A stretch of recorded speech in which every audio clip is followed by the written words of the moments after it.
From PRX, it's...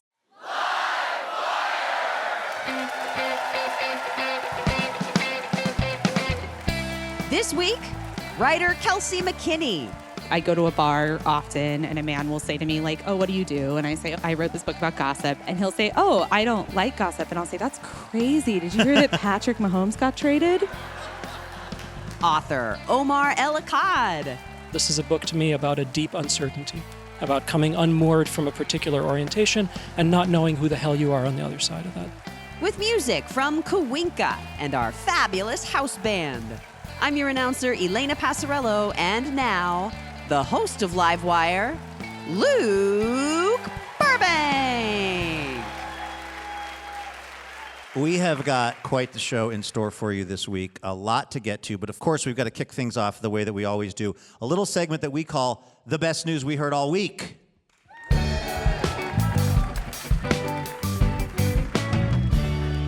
This is the basic premise of this segment, Elena. It's that most of the news in the world es muy mal. It's no bueno. Not great. I don't even know how to say it in English, how bad it is. Yeah.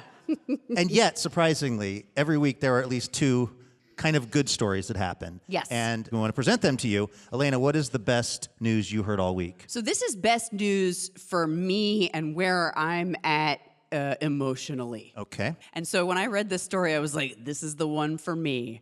It involves someone putting a microphone 10 feet up a pine tree in upstate New York and leaving it there for a year. Wow. And an artist and filmmaker named Joshua Bonetta, who's made kind of soundscape recordings before, was really interested in seeing if he could capture what a tree might hear over the course of its lifetime. And so he put this special microphone up in a tree in upstate New York that captured the sounds of the tree, the things around the tree. He only went back every couple of weeks to change the battery and check the microphone topper, because apparently the chipmunks got really, really into it. And when it was over, he had almost 9,000 hours of the sound that this tree heard from the spring of 2021 to the spring of 2022.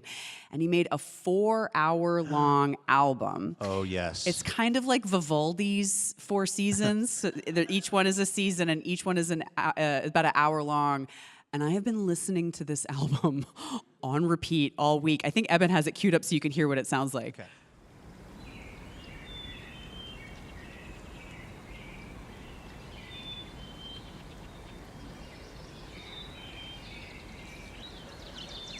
That just healed something inside me. Yes, yes. Wow. People are responding to it by saying things like, I think I can hear the leaves growing.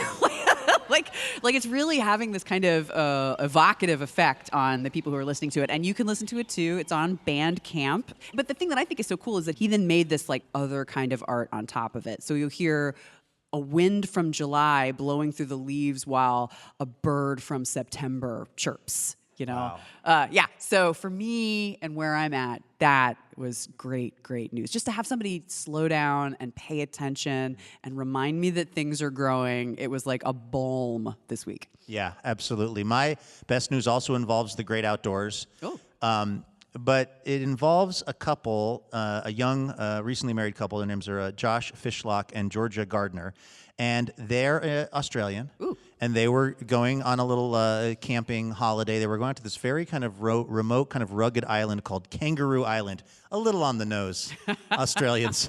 Okay. It's off the coast of South Australia.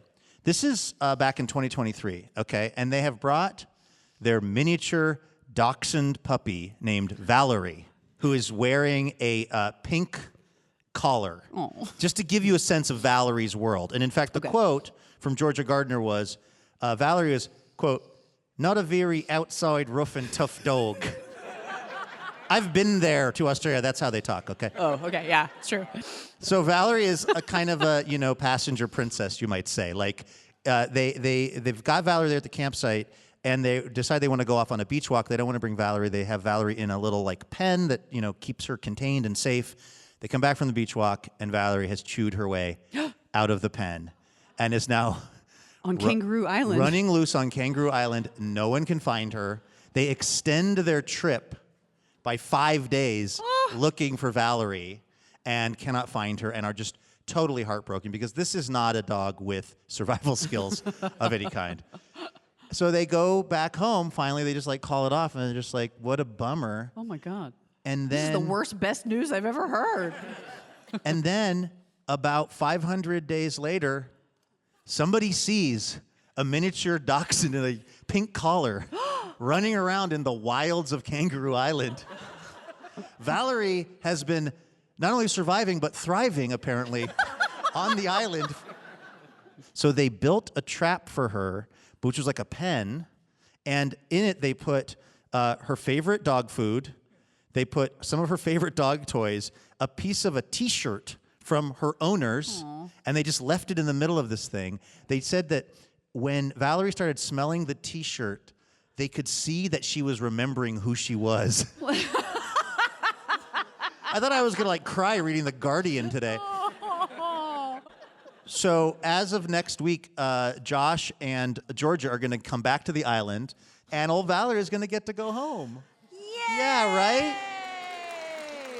So Australian mini dachshunds being built different. That's the best news that I heard all week.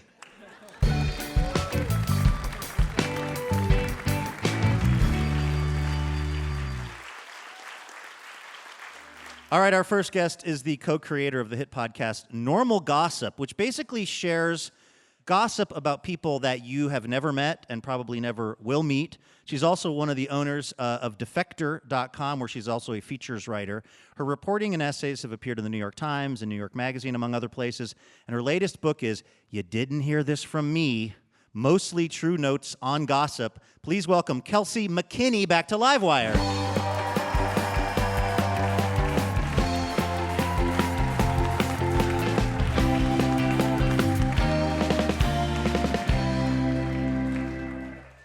Kelsey, welcome back to Livewire. Thank you. I'm so happy to be back. I really, really enjoyed this book because I really, really enjoy gossip. I think it's sort of our great natural resources. But just to kind of level set, in terms of this book, and maybe just even in your life, like how do you exactly define gossip? What are we talking about here? So I'm using a really expansive definition of gossip, which is just two people talking about someone who isn't there. So that means if I talk to you about Taylor Swift, we're gossiping. Oh. If two doctors talk about a patient that's not in the room, that would also fall under this definition. I like to start there because some of you are prickling at that already, right? You're like, I don't like that. It doesn't feel right to me. And there's a lot of, I find that interesting to start in a space where people are like, no, it's a tone. Because what is it if not that? You're kind of taking a little bit of the sort of judginess out of it, if you will. You're just saying, this is what it is, and not putting a value judgment on it. Yeah, I'm trying to do that. I mean, I think there is a huge swath of stereotypes that exist around gossip. And what I want us to do, and what I try to do in the book, is to kind of break those down and look at them critically. Because, you know, I go to a bar often, and a man will say to me, like, oh, what do you do? And I say, I wrote this book about gossip. And he'll say, oh, I don't like gossip. And I'll say, that's crazy. Did you hear that Patrick Mahomes got traded? Right. Right. It's never called gossip when men talk about sports. Right. That's a really good or point. like kind of the inner workings of a sports deal or sports relationships or sports wives or any of that. Yeah, topics. Some topics are gossip and some topics aren't, right? And to me, I'm like, I watch the NFL. I also watch The Real Housewives. Both of those are on my TV. Then I go home, talk to my friends about them. It's gossip for both of them. Now, is there an evolutionary component to gossip? Like, was there something where if we were, talking like that other cave person while they weren't around, it might help us stay alive longer? Yeah, so Robin Dunbar, who is an anthropologist, was kind of the first one to say this, and it has since been like codified amongst anthropologists, that he believes that the reason we developed language as a species was to gossip. As a way to be like, do you think he's stronger than him?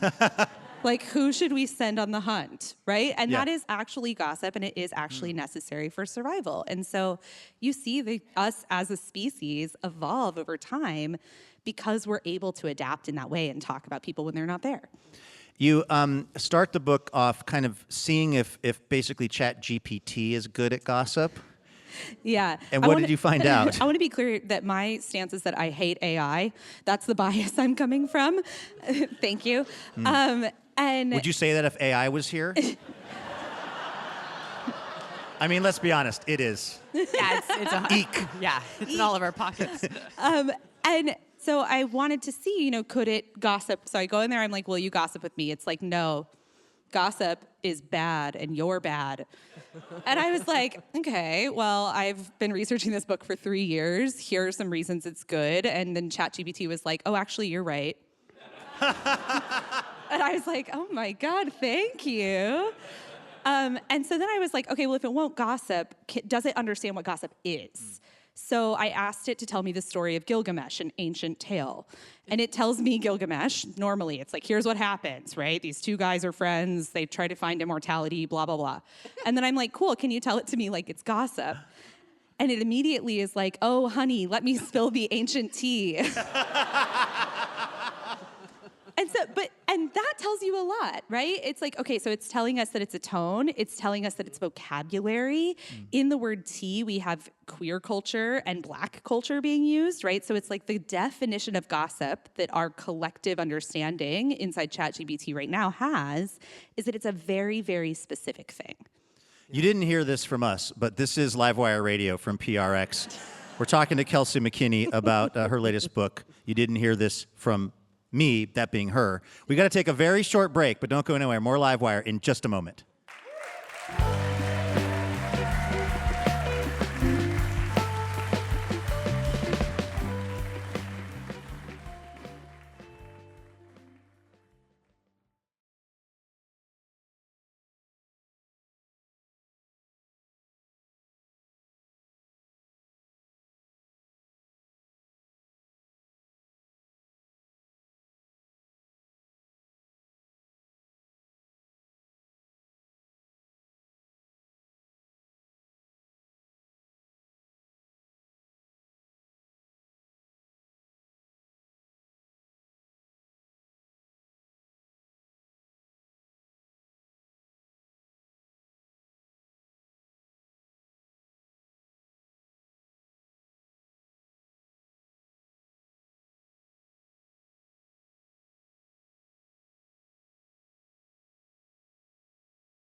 Welcome back to Livewire from PRX. I'm Luke Burbank here with Elena Passarello.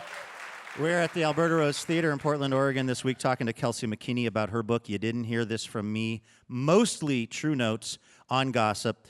Kelsey, like me, you grew up evangelical Christian, and you write in this book that in that particular Christian movement, I guess, there is a really, really big obsession with not gossiping. Like, it's one of the first things that gets talked about. And then I double-checked yesterday. I was like, I'm a little hazy on the 10 Commandments. And I Googled the 10 Commandments, which, first of all, is a nightmare because, like, AI is trying to summarize them for me. I'm like, I need to look at them and make sure gossip isn't on there. It is not on there. No, it is not. But it's something that the evangelical movement is really intent on people not doing. Why do you think that is?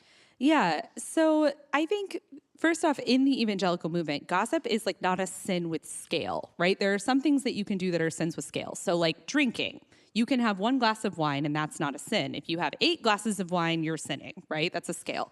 Gossip is there's no scale available. So it is on par with adultery and murder.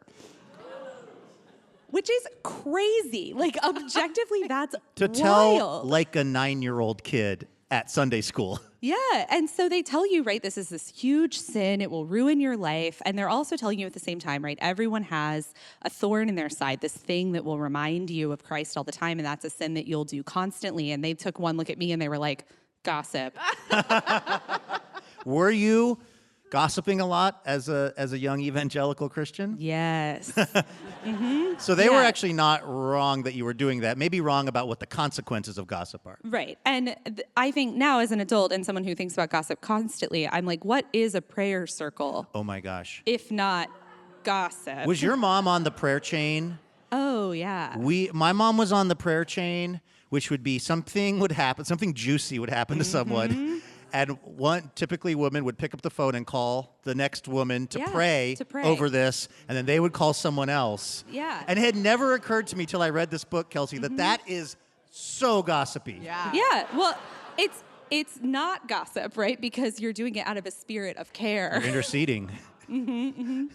But I mean, that is just crazy because I would try to listen to what my mom was saying on the prayer chain. Yeah. I'd be like, what is going on with Ann Nabokowski?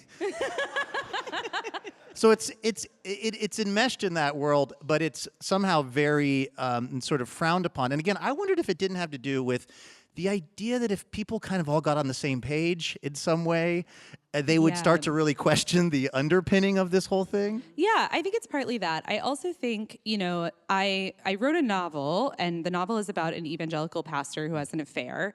And when I was writing the novel, I had a Google alert set for evangelical pastors that have affairs, which you might imagine. When did your computer catch on fire? You might imagine it was just hitting constantly, and you would be right. And so I was watching them because I was like, well, I want to know what the playbook is. I want to know what these churches do when this happens so that I can break it down and use it. And in almost every single circumstance, someone stands on a stage and they say, this is a very hard time for our church community and the family of the pastor. And if we encourage you not to sin by gossiping about it, but to instead bring your concerns to an elder or a deacon. Okay. So essentially what you're doing when you say that is you're saying, we, the people in power, want all of the information and we want you guys to not talk to each other, which is the same thing that bad bosses do. Yeah. Is don't talk to each other because you'll gain power and information. We want to have all of that. So it is a way for the church to keep its own self safe.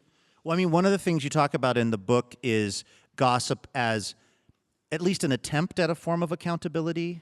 Whisper networks popping up in places where you have people, oftentimes women and marginalized folks, who are being mistreated in one way or another and don't really have a voice to express that, but then are keeping each other somewhat apprised as a basically sort of a survival technique. But you also point out in the book that basically that's not really justice when that happens. Yeah, so I write about how we do keep each other safe, right? There is often people will say, oh, middle schoolers gossip all the time and how much of that is true. And I very vividly remember people telling me when I was a middle schooler, this is a teacher you should watch out for.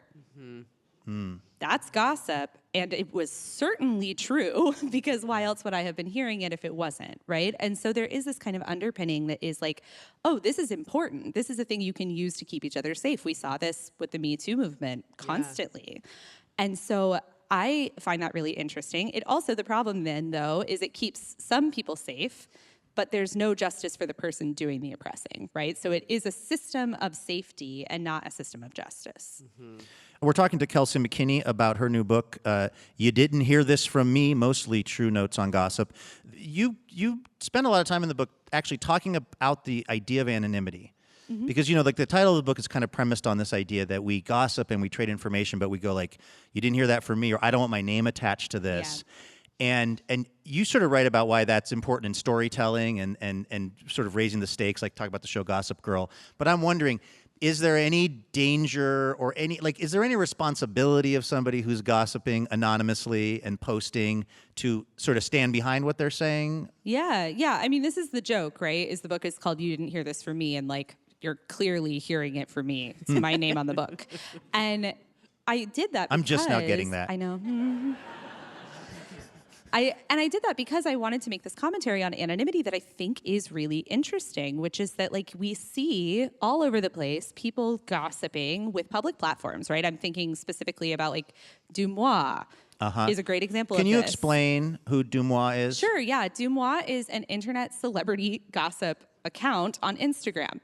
And what she does is people DM her, and then she just posts their DMs onto her stories, which means that people just make things up and send them to her, and she posts them. And so that is actually slander. It's not gossip because it's a lie. But I do find that really interesting because when something is behind an anonymous source, we don't know how much to trust it. And you shouldn't trust an anonymous source, right? And so it tells you that like gossip is something that is dependent on who's telling it to you. Like you don't gossip with someone you hate. That's something we know. And then with anonymity, it's like, well, you know how many degrees removed gossip is usually. Like in the newspaper, when someone says an anonymous source has from the inside the White House has told me blank, that puts the pressure on the relationship between the reader and the newspaper writer and how close they are to that source. Yeah, the joke in journalism, right, is if people are like, I want to go off the record, I want to use anonymity, you're like, okay, is it Watergate? Is that what we're talking about? Because otherwise, I don't want to use an anonymous name because it lowers your credibility. People trust things when they have names attached to them more. Right. You have written lots of great stuff, and you've been a journalist for years, and you've done all kinds of things, and yet it's like it may be the case that your strongest brand right now is explaining gossip. I don't even know if it's so much gossiping, but just kind of being the person to go to on the topic of gossip. How do you feel about that? Being right now, your kind of defining career characteristic. It's really fun for me in a lot of ways because if you're known for gossip, then people want to give it to you. So people just, it's like I'm being hit in the face with like a fire hose of gossip at all times. But I love that. It's really fun to be told a lot about gossip and to know like strange things about people I'll never meet. And also it's like, it is an interesting point in my career for me because it's like, I've always been a writer and now suddenly I'm known for being a gossip. And I'm like, well, being a gossip is also being a writer if you think about it. Yes. But we'll see if that works. Kelsey McKinney, thanks so much for coming on Livewire. Thank you. That was the writer and podcaster Kelsey McKinney right here on Livewire. Her new book is You Didn't Hear This From Me, Mostly True Notes on Gossip, and it is available right now. Livewire is brought to you by Powell's Books, a Portland institution since 1971. Powell's offers a selection of new and used books in stores and online at powells.com.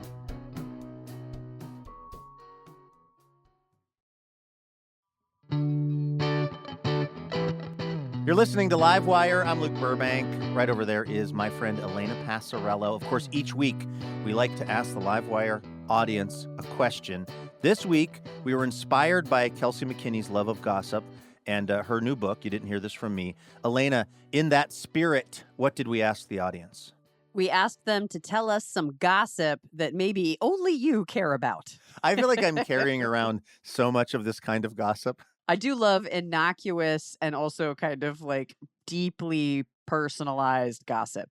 So we actually asked the live audience at a recent taping of the show to answer that question, to tell us about some gossip that they might be the only ones who care about. And here's what they said. This is what Alex said. This week, my mom told me that my uncle has 3 toes on his right foot. Just 3.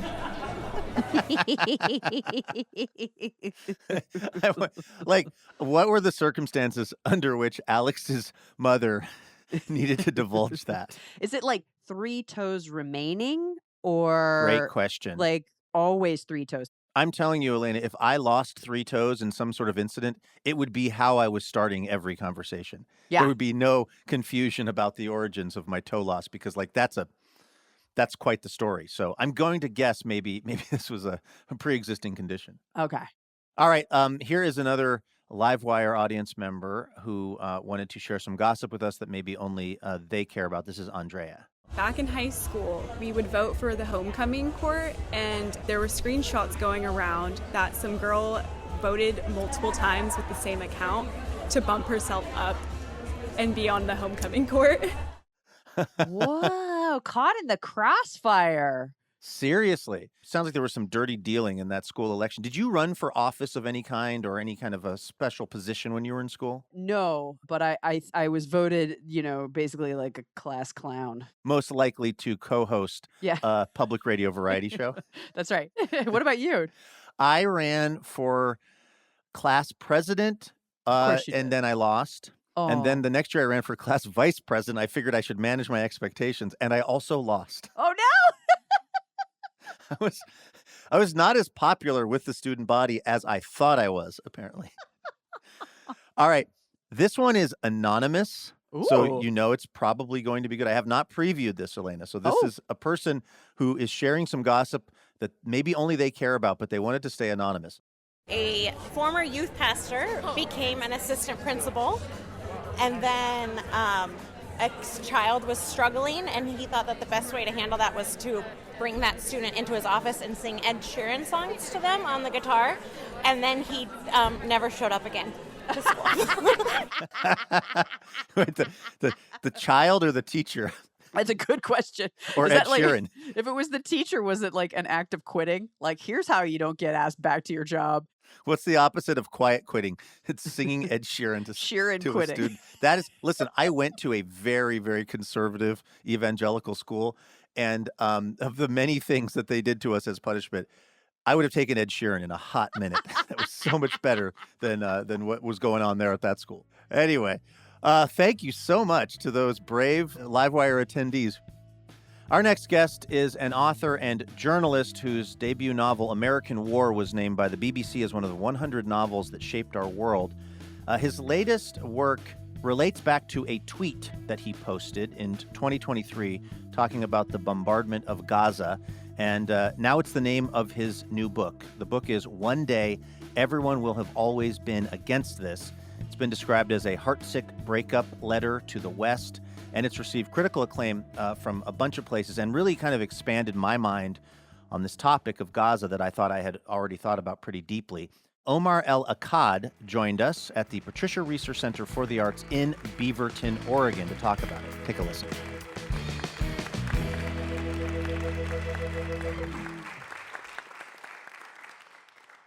Omar, welcome back to Livewire. Thank you so much for having me. How are you doing?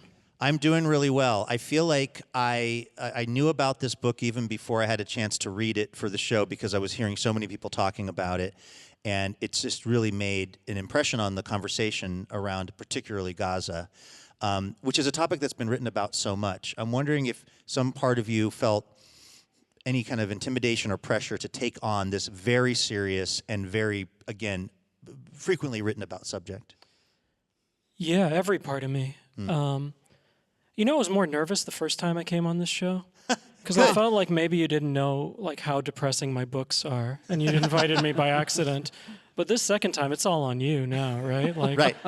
There's no pressure. Well, I'm glad you're feeling good. Good. That's the progression we like to have with our guests on That the was show. the original title of the book, actually. I'm glad you.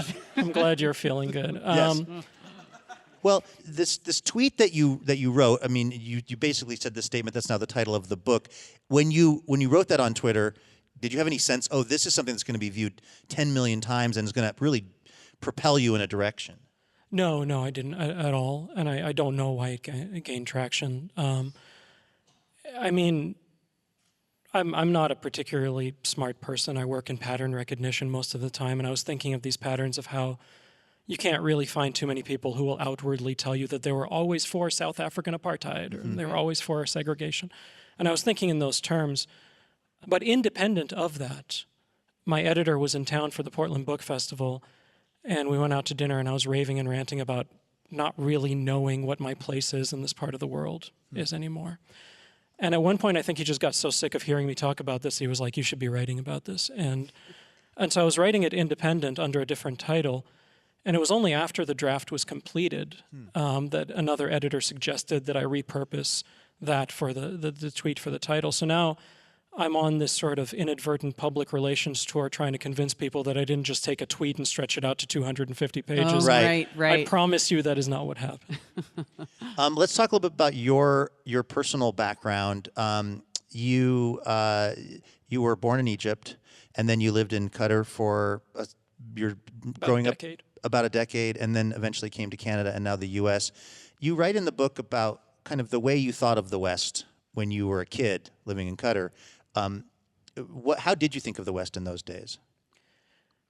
I mean, I can't speak for everybody who grew up in the part of the world that I grew up in, but I saw this phenomenon quite often, and I engaged in it, which is to look at this place on the other side of the planet and not be completely concerned with what it actually is, so much as what you need it to be. And a lot of the time, that's a negative space. I don't care what it is, I care what it isn't. Which is to say, I grew up in a part of the world where culture is censored across the board. Some of my formative childhood memories are holding up copies of magazines to the light to try and see past the black ink, you know, like You had like the Nirvana Nevermind CD, but the baby is like the baby's just out. a black square. In utero, it's just wings. It's wings and a black rectangle. I'm dating myself as I say this, but and so what you need that faraway place to be is not this, right? I need it to be that I can think whatever the hell I want and say what I want and so on and so forth. And you know, this is not unique to the part of the world I grew up in. It's not unique to here. Like, there's a version of this that goes in the other direction, right? Every time something really awful here happens here, which in the last 100 days has been like every 15 minutes, right? There's always someone who pops out of the woodwork and says like, oh my God, we're snatching people off the street now. What is this, Vietnam? What is this, some other? And you're like, no, this is here. This is not. And it's, again, it's a superimposition, right? And so it was a version of that is, what do I need this place to be such that I don't have to deal with all of the things that make me feel so confined here? And I lived with that for the vast majority of my life, and it was more than enough for me to have this blank canvas onto which I could superimpose this. You said something in the book that I really hadn't thought of, which was with your family when you moved, and I don't know if this is actually exactly your experience or more typically for like white Westerners, but when they go to a place like Qatar, they might have a housekeeper and live in this larger mansion than they might live in their native country or the place they're coming from. They have this kind of oversized life. And then particularly for like, you know, people of color who are going to the West, like your family went to Canada, you said your life gets smaller all of a sudden. You're handed an unofficial contract, and it's, here are the terms. And some of them are fairly abstract. And for immigrants, I don't know how many immigrants there are in the audience, so it often contains a sort of perpetual gratitude clause, right? There's also things that are much more practical, which is to say that someone who is a heart surgeon in the old country is now here driving a cab because the qualifications aren't recognized, and it's a much more pragmatic kind of thing. But ever since I grew up in Qatar, I lived there from the ages of about 5 to 16, basically. You know, you see all these villas and you see all these skyscrapers, and it's one of the richest countries on earth on account of all the oil and gas money. But like, who's cleaning these skyscrapers? Who's building these skyscrapers? Who's cleaning these houses? It's so-called third country laborers who are folks from India, Pakistan, Nepal, the Philippines. And the contract they're signing is ruthless, right? You're going to get paid dirt. You have no rights. And I'm living in that world, but I'm higher up on the ladder. And ever since I sort of came to terms with that, because when you're a kid, everything around you is just what is normal. Yeah. Ever since I've come to terms with that, I've looked at every society I've lived in terms of whose non-existence do I need to assume for all of this to work? Right. Because I go to the grocery store here, and I know how those vegetables got to the shelves, right? But it is a fundamental aspect of my existence here that I temporarily or permanently forget about what class of human beings put those there and are responsible for that. And so that's how I've come to sort of think about any society I live in. Whose non-existence do I have to assume at all times to continue to be able to live here without my conscience sort of exploding in front of me? This is Livewire Radio. This week we're at the Patricia Research Center in Beaverton. We're talking to Omar El Akkad about his book, One Day Everyone Will Have Always Been Against This. There's a part of the book that really jumped out at me where you were describing the way that language is used very specifically to kind of depersonalize things and sort of mask the real violence that's going on and the decisions that are being made that end up killing people. In places like Gaza. I was wondering, would you mind reading some of that from the book? Sure, yeah. To watch descriptions of Palestinian suffering in much of mainstream Western media is to watch language employed for the exact opposite of language's purpose. To watch the unmaking of meaning. When The Guardian runs a headline that reads, Palestinian journalists hit in head by bullet during raid on terror suspect's home, it is not simply a case of hiding behind passive language so as to say as little as possible, and in so doing, risk as little criticism as possible. Anyone who works with or has even the slightest respect for language will rage or poke fun at these tortured, spineless headlines, but they serve a very real purpose. It is a direct line of consequence from buildings that mysteriously collapse and lives that mysteriously end to the well-meaning liberal who, weaned on such framing, can shrug their shoulders and say, yes, it's also very sad, but you know, it's also very complicated. Some things are complicated. Some things have been complicated. There is an art to this sort of thing. Of all the after effects of the War on Terror years, the most frequently underestimated is the heightened derangement of language for the purpose of sanitizing violence.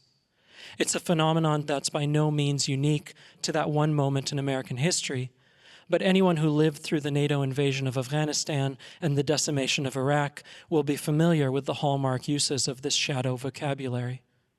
No one during those years was ever tortured, only subjected to enhanced interrogation.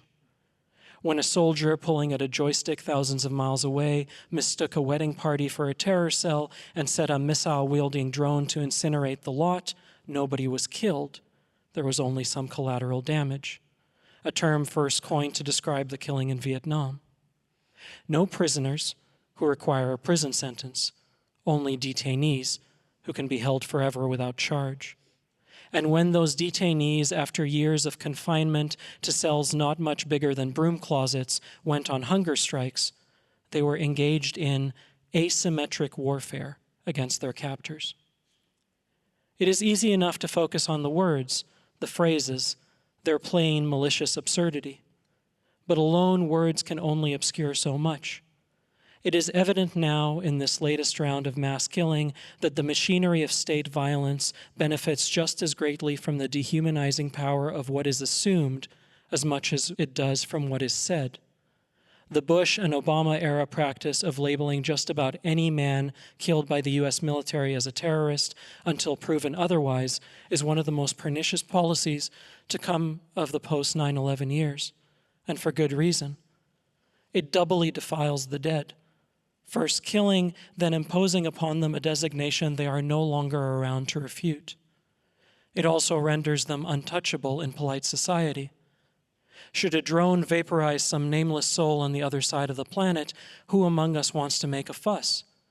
What if it turns out they were a terrorist? What if the default accusation proves true and we, by implication, be labeled terrorist sympathizers, ostracized, yelled at? It is generally the case that people are most zealously motivated by the worst plausible thing that could happen to them. For some, the worst plausible thing might be the ending of their bloodline in a missile strike, their entire lives turned to rubble, and all of it preemptively justified in the name of fighting terrorists, who are terrorists by default on account of having been killed. For others, the worst plausible thing is getting yelled at.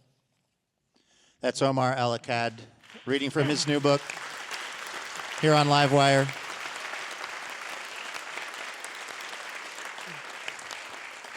You're a journalist yourself. What would you want to see the major journalistic institutions doing, particularly when it comes to the topic of Gaza, that they're not doing right now? Is it language choice? Is it not actually being able to get reporters into places like Gaza? Like, what would, if you could wave a wand, what would you have them doing?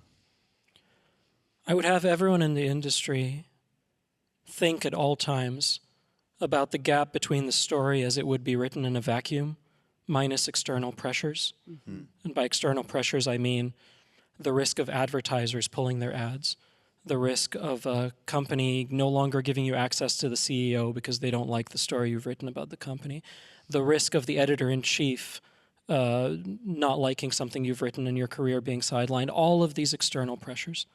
To think of the gap between the story as it would be written absent those pressures and the story as it is written under those pressures, and figure out how to close that gap as much as possible, because that gap, in my mind, is the definition of journalistic malpractice. Mm-hmm. I don't think that journalists are bad people. I think it's an incredibly difficult, I mean, nobody gets into this stuff for the money. There's a reason it has one of the highest divorce rates in the world. I mean, it's hard work.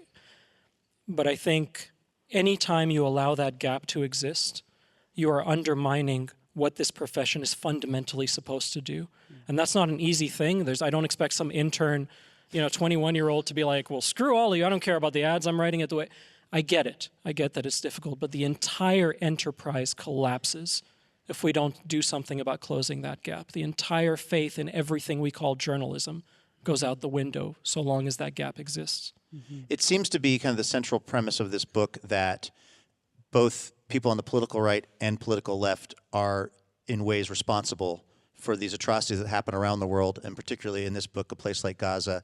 And on the left, it has to do with a lot of people who sort of say the right thing, but who do not want their own comfort to be confronted by having to make real change. What would you like people to do as opposed to just say? How can well-meaning liberals who think they're saying the right thing about this change their behavior in a way that you think would be more productive? It's not the left and it's not the right and it's not some well-meaning liberal in the abstract. It's me. There's not a single thing this book indicts or interrogates or autopsies that I'm not complicit in. Because for the vast majority of my life, I'm that guy, right? I'm the guy who keeps his mouth shut at the dinner party because you don't want to make people uncomfortable. I'm the guy who picks up the ballot and looks at whoever has the R next to their name and just votes for whoever has the D next to their name because, hey, lesser of two evils, here we go. And I'm not distant from this. And so I have to keep sort of self-correcting because the answer I gravitate to when you ask that question is indicative of exactly how much of that person I am, because what I want to say is some variant of that idea of first they came for this, and then they came for this, and eventually they came for me. Even if they never come for you, that makes the earlier stuff no less evil. Yeah. And so this is the argument that I have been trying to move to as much as possible. It is quite possible that a system that allows for the killing of tens of thousands of children on the other side of the planet may never come to your doorstep. But the damage being done to your soul is happening right now, every time you are asked to look away. And so every human being, and I promise you I'm not trying to convince you of anything in this book, I'm not trying to argue with anyone, I'm past that. My political opinions are fairly clear. This is a book to me about a deep uncertainty, about coming unmoored from a particular orientation and not knowing who the hell you are on the other side of that. That is fundamentally what this book is about. But I think every individual needs to decide, how troublesome am I going to be about this? Because the option to preserve my comfort at all costs is going to be available to me right up until the very end.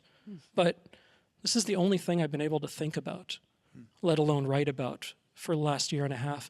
If I can't do this for one reason or another, be it fear or concern for my future career or whatever, that's fine. And that's a decision I get to make. But I don't know that I get to call myself a writer on the other side of that. And so it's the book I had to write, and I wrote it. Well, it's an incredible book, and again, it really shifted my thinking about a lot of the aspects of this story. So I'm glad that you wrote it. Omar El Akkad, everyone, here on Livewire.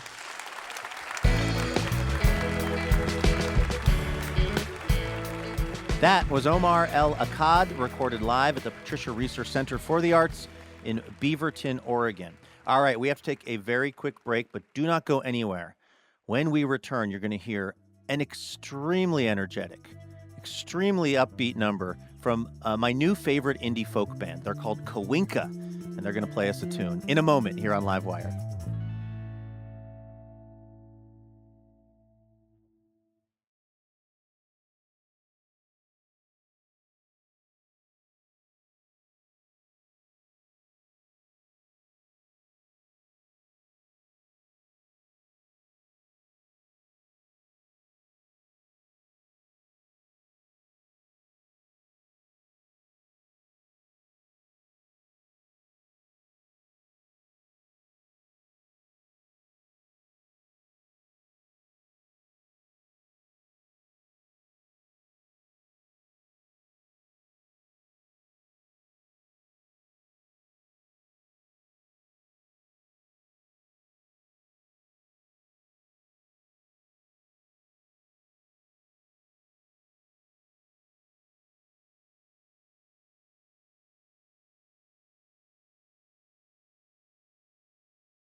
Welcome back to Livewire from PRX. I'm Luke Burbank here with Elena Passarello.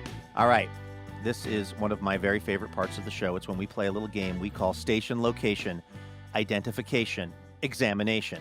Now, it's a lot of pressure on our announcer, Elena Passarello. I see you over there just trying to get kind of ready, trying to get emotionally, physically prepared for... Stretching my delts. That's right. That's where you do a lot of your most important locating. In my delts. That's right. Here's what we do. I quiz Elena on a place in the country where we are on the radio, and Elena tries to guess where that place is. Okay, according to this place's official website, it is best known for its rich Western heritage. Okay, so that's right away giving you some hints, encompassing cowboy culture and its ties to the Old West, including legends like Buffalo Bill Cody. Ties to Buffalo Bill Cody. I feel like you're probably in the state already. You're trying to think of the city in the state, right? I'm in a Dakota. Am I? No? You're near a Dakota. I'm near a Dakota. But not in a Dakota. This place is very close to the Bighorn Mountains. Okay. It's a popular destination for outdoor enthusiasts doing the hiking and the fishing and the wildlife viewing. And they have a famous rodeo there as well that started in 1931, regarded as one of the top rodeos in the nation. Is it Laramie, Wyoming? It is in the state of Wyoming. And if you can name even 2 other cities outside of Cheyenne, I'll be impressed. Casper? No. Jerome? It's wow. Great poll. Thank you. Still wrong. Have you heard of Sheridan, Wyoming? Yeah, Sheridan, Wyoming, where we're on sure. KPRQ Woohoo! in Sheridan, Wyoming. Shout out to everybody there tuning in. Thanks for listening. All right. Before we get to a song from Kuinka, we got a little preview of what is happening on next week's episode of Livewire. We are going to be talking to the actor and filmmaker, and let's just be honest, legend Bruce Campbell. Woo! We've had Bruce on the show a couple of times, and I realized that you and I could just probably slowly back away from the stage and no one would notice. We were no longer needed. Also, we didn't need lights because he lit up the whole stage with his star power. We were just small moons orbiting Bruce Campbell, and we wouldn't have it any other way. By the way, Bruce is in this Peacock series called Hysteria, which is about sort of a satanic panic that sweeps the town. It's really funny. And he also has made an indie film with his wife, which is not a horror film. For those of you who think that Bruce Campbell can only dabble in things that are horrific, he's made this really lovely movie with his wife as well. So we're going to talk to Bruce, and we're going to get some stand-up comedy from the very funny Sarah Schaefer. She's trying to still get to the bottom of a conspiracy involving her childhood blankie. And then we've got some music from Seattle-based singer-songwriter Emmy Pop, recorded at the Hotel Crocodile in Seattle. So that is coming up next week on the show. Do not miss it. In the meantime, our musical guest this week, their genre-defying sound features several different lead singers, 4-part harmony, and eclectic instrumentation, which NPR Music has called joyous folk pop. And it really is. Their live shows have this really infectious energy that remains present in everything they do, and we were so excited to have them on the show. This is Kuinka, who joined us at the Alberta Rose Theater in Portland, Oregon. Take a listen.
room floor. You can be my girl on the living room floor.